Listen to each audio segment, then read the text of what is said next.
घातपाताच्या कटावरून मराठा नेते जरांगे पाटलांनी पुन्हा एकदा धनंजय मुंडे यांच्यावर निशाणा साधलाय। धनंजय मुंडेंनी माझ्या हत्येसाठी 2.5 कोटींची सुपारी दिली होती असं जरांगेंनी म्हटलंय। माझ्या सकट धनंजय मुंडेंची नार्को टेस्ट करण्याची मागणी मनोज जरांगेंनी केली आहे, तर मला टार्गेट केलं जातंय असं धनंजय मुंडेंनी म्हटलंय।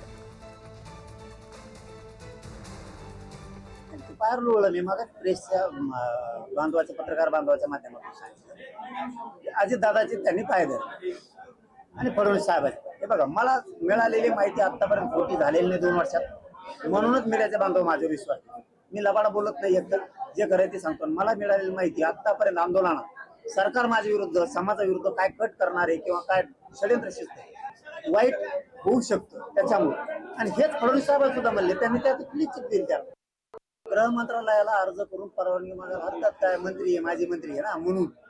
असा दुसरा सामान्य असता तर या निवडीत नेला असता।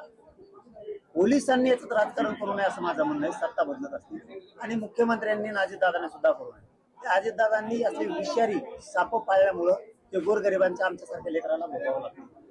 आणि जर 3 आरोपी म्हणत असतील आम्हाला दिलं नाही तर त्यांची नार्को टेस्ट करा। ते जर खोटं बोलत असतील ते आम्हाला घातपाताची सुपारी दिली त्यांची नार्को टेस्ट करा। कोटी रुपयांची सुपारी तुम्ही दिली मारायला, जीवे मला तरी विश्वास बसेल का? आता हे आपल्याला कळायला पाहिजे की हेतू पुरस्कार आहेत का काय आहेत, आणि फक्त एकट्यावरच आहे हे। आता आपल्या माध्यमांना लक्षात आलंय की